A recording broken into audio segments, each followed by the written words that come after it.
আচ্ছা, তাহলে Microsoft Excel হলো একটি অফিস প্রোগ্রামের একটি অংশ, ঠিক আছে। এবং এই মাইক্রোসফট এক্সেলটি হলো একটি স্প্রেডশিট প্রোগ্রাম। স্প্রেডশিট প্রোগ্রাম বলতে আমরা এখানে এটা বুঝবো যে যে প্রোগ্রামের মাধ্যমে আমরা হিসাব নিকাশের কাজ করব, যোগ বিয়োগ গুণ ভাগ সহ বিভিন্ন ধরনের গাণিতিক জটিল হিসাব নিকাশের কাজ, এটাই হলো আমাদের স্প্রেডশিটের কাজ, ঠিক আছে। স্প্রেডশিট, হ্যাঁ, এজন্য এক্সেলটাকে আমরা বলা হবে স্প্রেডশিট প্রোগ্রাম। এক্সেল হলো একটি spreadsheet program. Spreadsheet programme,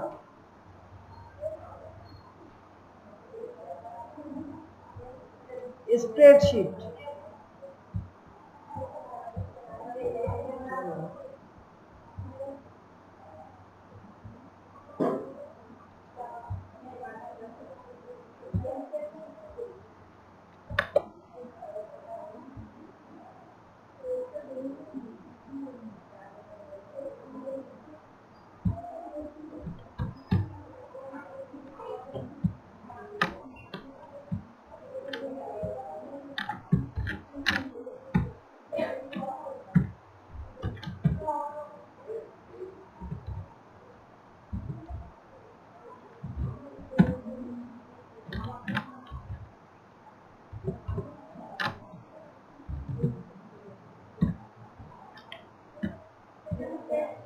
Microsoft Excel হলো একটি স্প্রেডশিট প্রোগ্রাম, ঠিক আছে।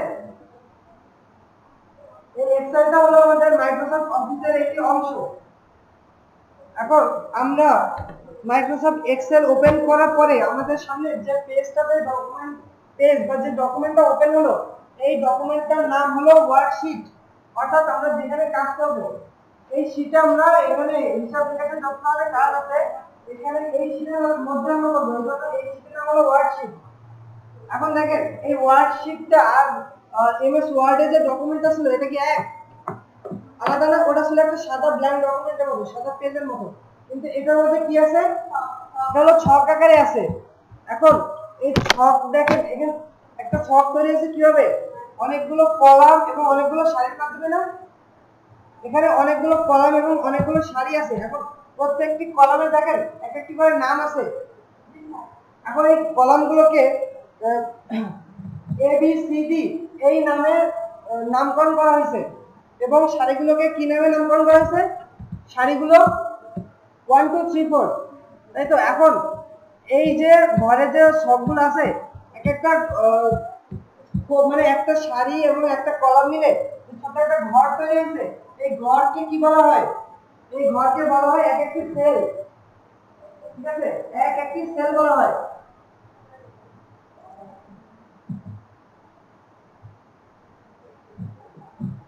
যেহেতু একটি কলাম এবং একটি সারি মিলে তৈরি হয় একটি সেল, এই সেলের তাহলে একটা অ্যাড্রেস আছে অবশ্যই। এই এখন এখানে অনেক ধরনের সেল আছে, তাই তো, অনেকগুলো সেল আছে। এখন কোন সেলে আমরা কাজ করবো বা এই সেলের নামটা কি আমরা কিভাবে বুঝবো? দেখেন আমি যেই সেলে আমি ক্লিক করতেছি সেই সেলের রো এবং কলাম মানে সারি এবং কলামের সেই যে নাম্বারিংটা সেটা কিন্তু অ্যাক্টিভ হয়ে যাচ্ছে। যেমন আমি এই ঘরে যদি ক্লিক করি দেখেন এখানে ই নাম্বার যে কলামটা আছে এইটা এবং 4 নাম্বার সারি, হ্যাঁ 4 নাম্বার সারি এই দুটো কিন্তু অ্যাক্টিভ হয়ে যাচ্ছে, তাই না? তাহলে এখানে আমাদের এই সেল অ্যাড্রেসটা কি হবে? না, এখন এই সেল অ্যাড্রেসটা হবে হলো E4। E4 এ দেখেন এখন আমরা বলতে পারি যে সেল অ্যাড্রেসটা আমরা কোথায় গিয়ে দেখবো? দেখেন এইখানে যে রিবনের নিচে বাম পাশে এখানে সেলের অ্যাড্রেসের অপশনটা আছে। যে ঘরে আমরা ক্লিক করব এখানে সেই সেল অ্যাড্রেসটা দেখাই দিবে। আমরা যদি সেল অ্যাড্রেসটা বের করতে নাও পারি ওই ঘরে যে ক্লিক করলে কম্পিউটার আমাদের সেই সেল অ্যাড্রেসটা দেখাই দিচ্ছে, তাই না? আচ্ছা,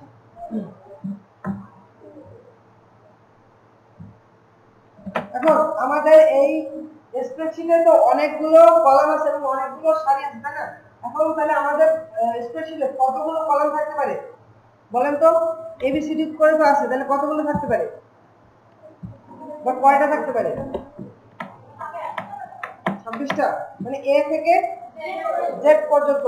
কিন্তু এটা না, এখানে কলামের সংখ্যা আছে 16,384টি, শুধুমাত্র কলাম।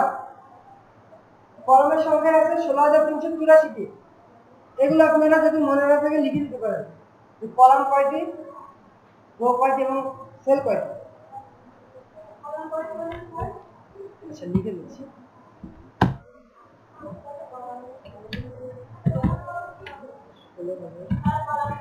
বলছি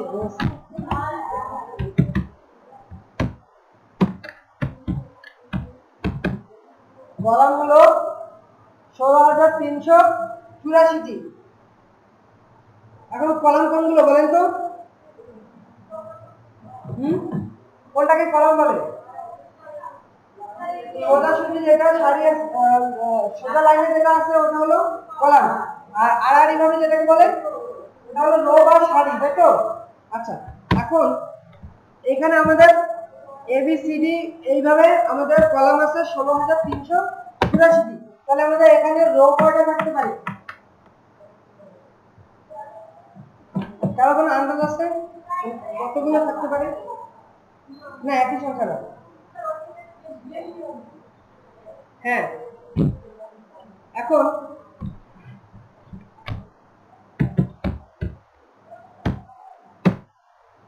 স্প্রেডশিটে আমাদের সারির সংখ্যা হলো 10,48,576। 10,48,576।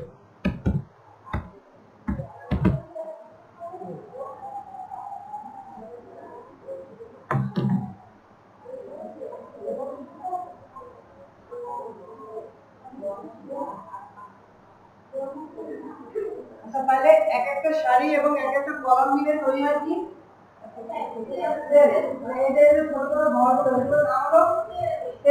তাহলে এখন আপনারা একটু ভেবে দেখেন যে একটা মানে কলাম এবং সারি মিলে তাহলে কতগুলো সেল হতে পারে?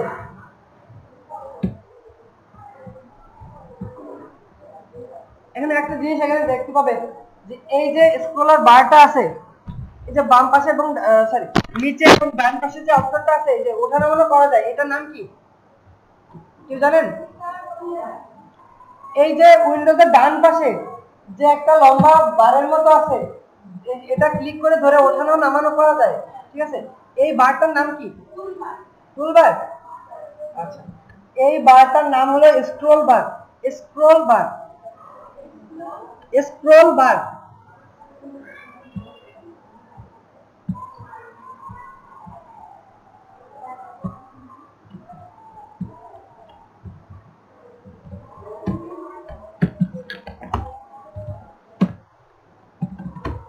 Scroll bar.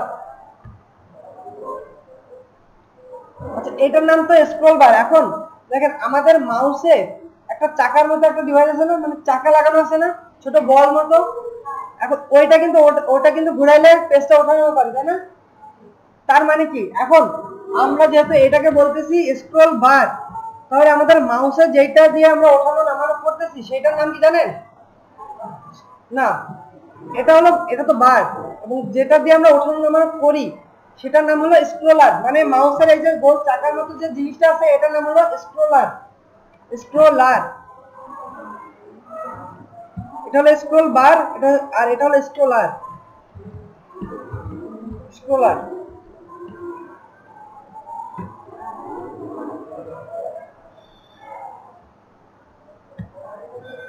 এখন দেখেন এই স্ক্রল বারটা নিচের দিকে টান দিলে অল্প কয়েকটা মানে 26টার মতো ঘর দেখাচ্ছে, তাই না? মাত্র 26টা সারি দেখাচ্ছে। এর নিচে কি আছে? টান দিলে কি আসতেছে? আসে না। আর এই দিক থেকে কয়টা দেখায়? দেখেন এখান থেকে পুরোটাও আসতেছে না, আর পর্যন্ত দেখাচ্ছে, সরি এস পর্যন্ত দেখাইতেছে, তাই না? কিন্তু আমরা বুঝতে পারবো যে আমাদের এখানে সারি বা কলামগুলো কতগুলো আসতে পারে। এখানে দেখেন ছোট একটা তীর চিহ্ন আছে, তাই না, স্ক্রল বারের নিচে। এখন এখানে যখন আমরা ক্লিক করবো দেখেন সারির সংখ্যা তখন বাড়বে, তাই না? আগে ছিল 26টা, এখন দেখেন আরো আসতেছে। মানে আমাদের যখন যতগুলো প্রয়োজন তখন আমরা এইটা ক্লিক করে আস্তে আস্তে নিচের দিকে নামতে পারবো। বুঝা গেল? তার মানে এখানে আমাদের এখানে যতগুলো দেখাচ্ছে বা শো করতেছে এর থেকে আরো অনেক বেশি সেল আছে, এবং এখানে আমাদের কোন পর্যন্ত দেখাচ্ছে? এস পর্যন্ত। তাহলে এই যে নিচে আরেকটা স্ক্রল বার আছে, নিচের এই স্ক্রল বারের এই যে তীরে ক্লিক করলে দেখেন আরো আসতেছে এক্স ওয়াই জেড। এখন জেড এর পরে তো আর কিছু থাকার কথা না, তাই না? তাহলে এটা কিভাবে আসতেছে? এখন দেখেন তারপরে কি আবার এ, আবার তাহলে কি এ দিয়ে শুরু হচ্ছে, আবার এবিসিডি। এখন দেখেন তখন কি হইতেছে এ ডাবল এ, ঠিক আছে, A B, A C, A D, এইভাবে আবার এ দিয়ে কতগুলো হচ্ছে একদম জেড পর্যন্ত, তারপরে আবার কি দিয়ে শুরু, বি দিয়ে, তাই তো? এইভাবে শুরু করে আমাদের তাহলে কলামের সংখ্যা কতগুলো, কতগুলো কলাম? 16,384। আচ্ছা, আর সারির সংখ্যা?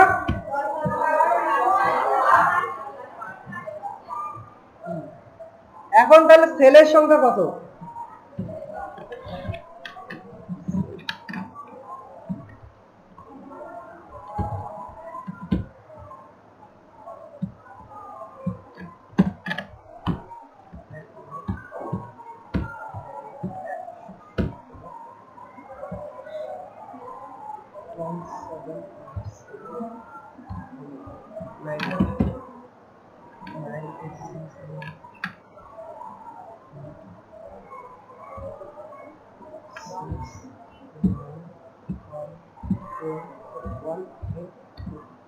আচ্ছা, এটা কত আসে দেখেন তো, বড় পারবো?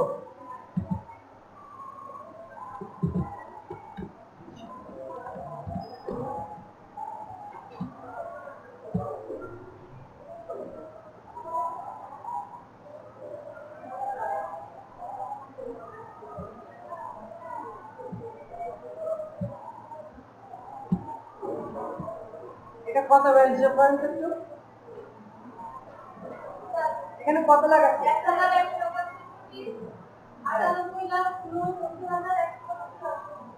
তাই তো, ঠিক তো? তার মানে এতগুলো সেল আছে এখানে, তাহলে স্প্রেডশিটে আমাদের সেল আছে কতগুলো?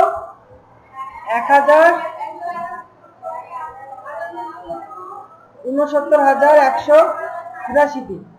এখন এই প্রত্যেকটা সেলেরই আবার সেল অ্যাড্রেস আছে।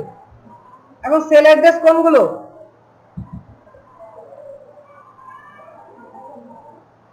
এই যে সেল অ্যাড্রেসের কথা বললাম, এখন সাপোজ আমি একটা ঘরে ক্লিক করলাম, এখন বলেন এই ঘরের সেল অ্যাড্রেস কত? যে 58।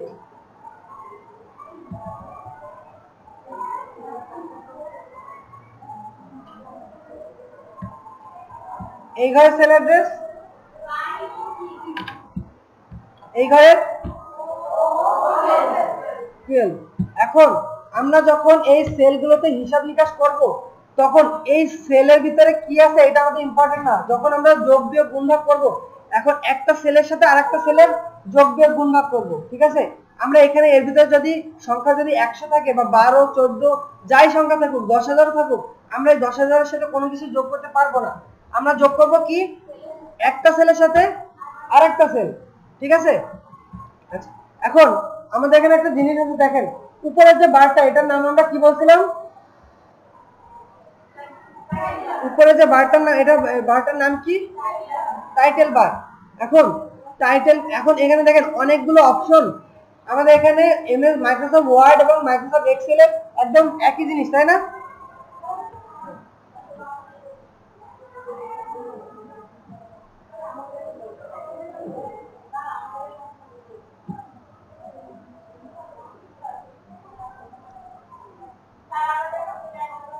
কোনটা?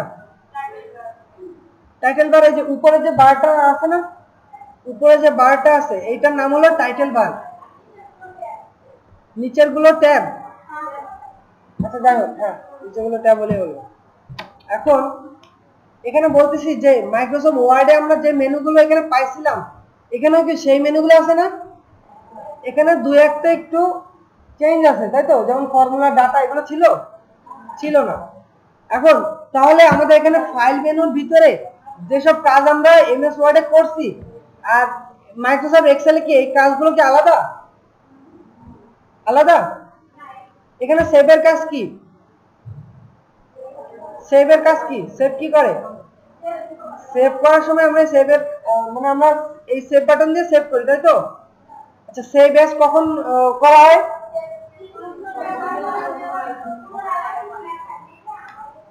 মানে সেভকৃত কোনো ডকুমেন্টকে পুনরায় আবার সেভ করার জন্য সেভ অ্যাজ ব্যবহৃত হয়। তাহলে এখানে ওপেনের কাজ কি? কোনো ফাইল ওপেন করা, মানে এখানে কোনো ফাইল ধর সেভ করা হয়ে গেছে, কাজ করা হয়ে গেছে, সেই ফাইলটাকে যদি আবার ওপেন করতে হয় তাহলে আমরা এখানে ওপেন যে ওপেন করতে পারবো। আর ক্লোজের কাজ বন্ধ করবো, তাই তো? এখন ক্লোজের আমরা কোনটা বন্ধ করবো? টোটাল সফটওয়্যারটা বন্ধ করবো না ওয়ার্কশিটটা বন্ধ করবো? ওয়ার্কশিট। এখন দেখেন এখানে ক্লোজ বাটনও আছে আবার এক্সিট বাটনও আছে, তাই না? তাহলে ক্লোজ আর এক্সিটের মানে কি? আচ্ছা, এক্সিটটা কি?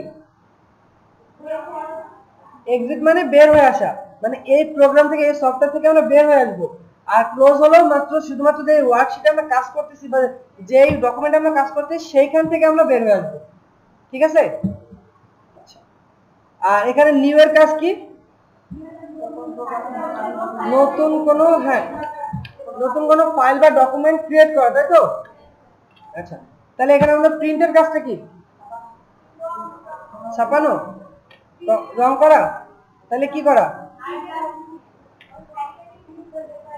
হ্যাঁ, এখানে আমরা কম্পিউটার থেকে যেগুলো লেখালেখি করি সেগুলো আমাদের মানে হাতে কিভাবে পাই? প্রিন্ট করে, প্রিন্টের মাধ্যমে আমরা পাই না? আপনারা যখন ফটোকপির দোকানে যান একটা শীট দিয়ে আর একটা শীট প্রিন্ট করে বা ফটোকপি করে বের করে নিয়ে আসেন, তাই তো?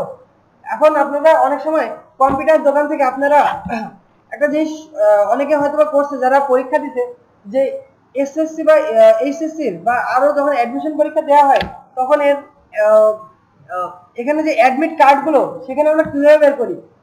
কম্পিউটার থেকে অনলাইনের মাধ্যমে গিয়ে এখান থেকে ডাউনলোড করি, করার পরে কম্পিউটার থেকে আমরা প্রিন্ট করে নিয়ে আসি। এখন কম্পিউটার থেকে আমরা ডাউনলোড করলাম কিন্তু প্রিন্ট করলাম না, তাহলে কি আপনি কি পরীক্ষা দিতে পারবেন? আপনার হাতে তো অ্যাডমিট কার্ড নেই, আপনার কম্পিউটারে অ্যাডমিট কার্ড আছে, তা আপনি কি কম্পিউটার পরীক্ষার সময় নিয়ে যেতে পারবেন? আপনাকে কি করতে হবে? এটা প্রিন্ট করে এই কপিটা নিয়ে যেতে হবে, তাই তো? এখন এই প্রিন্টের কাজ তাহলে এখানে প্রিন্ট করা, প্রিন্টের কাজটা কি স্যার দেখাই দিছিল? আচ্ছা, এখানে যে আমরা প্রিন্ট করব, এখানে দেখেন প্রিন্টের অপশন আছে না? এখন এইখানে যে এখানে একটা নাম আছে দেখেন প্রিন্টার, তাই তো? তাহলে আমাদের কম্পিউটারে প্রিন্ট করতে গেলে কি করতে হবে? কম্পিউটারে প্রিন্ট করতে হলে কম্পিউটার কি নিজে প্রিন্ট করতে পারে? কম্পিউটারে প্রিন্ট করতে হলে কি দরকার? প্রিন্টার দরকার। তাহলে আমরা কম্পিউটারের সাথে একটা প্রিন্টার সংযোজন করে নিব, তাই তো? আচ্ছা, যখন আমরা প্রিন্টার সংযোজন করব, এখন প্রিন্টার তো বিভিন্ন কোম্পানি বা বিভিন্ন ধরনের আছে, সব প্রিন্টার কি এক? বিভিন্ন ধরনের প্রিন্টার আছে। এখন এখানে দেখেন যতগুলো প্রিন্টার আমি ইউজ করছি বা এর সাথে আমার কম্পিউটারের সাথে যতগুলো প্রিন্টার অ্যাড করা হয়েছে প্রত্যেকটার এক একটা নাম এখানে শো করতেছে। যেমন ওয়ান নোট 2000, তারপরে এখানে আছে ক্যানন ইনজেক্ট, ঠিক আছে? এমন বিভিন্ন ধরনের যে প্রিন্টারগুলো অ্যাড করা হয়েছে বা অ্যাড করা যখন হবে তখন এটার নাম এখানে শো করবে। মানে আপনি যে প্রিন্টার দিয়ে মানে আপনার যে প্রিন্টার নামটা শো করবে সেই প্রিন্টারের নামটা এখানে সিলেক্ট করে দিবেন। সাপোজ আমি ক্যাননের একটা প্রিন্টার আমি অ্যাড করছি, এর করার পরে এখন এই নামটা শো করতেছে। এখন এখানে আমাদের কি সিলেক্ট করা আছে? ক্যানন কি সিলেক্ট করা আছে?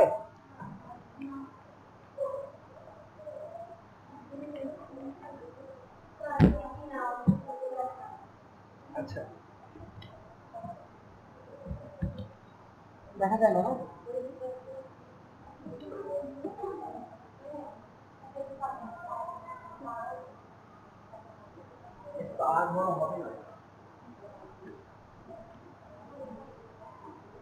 যাই হোক, এখানে ক্যানন সিলেক্ট করা নেই, তাহলে আমরা এখানে যখন প্রিন্ট করব তখন এই ক্যাননটা সিলেক্ট করে নিব। যেহেতু এখানে আমাদের অপশনটা হলো প্রিন্টার অপশন, আমরা এখান থেকে প্রিন্টারটা সিলেক্ট করে নিব। নেওয়ার পরে এখানে আমাদের দেখেন এখানে আছে কপিজ, মানে এখানে আমরা কয় কপি প্রিন্ট করব। এখানে প্রিন্ট করতে হলে আমাদের এই প্রিন্টার অপশনে গিয়ে কপিজের এখানে আমাদের কয় কয় প্রিন্ট করবো এটা লিখে দিতে হবে। এখন এটা যদি যখন আমরা ই করবো তখন এর ভিতরে কিন্তু ক্লিক করে নিতে হবে। ক্লিক করে নিয়ে এখন আমরা এখানে লিখে দিতে পারি যে আমাদের এখানে 10 কপি প্রয়োজন। আবার যদি মনে হয় যে না আমি লিখে দিব না, তাহলে এখানে দুইটা অ্যারে কি আছে না, অ্যারে বাটন,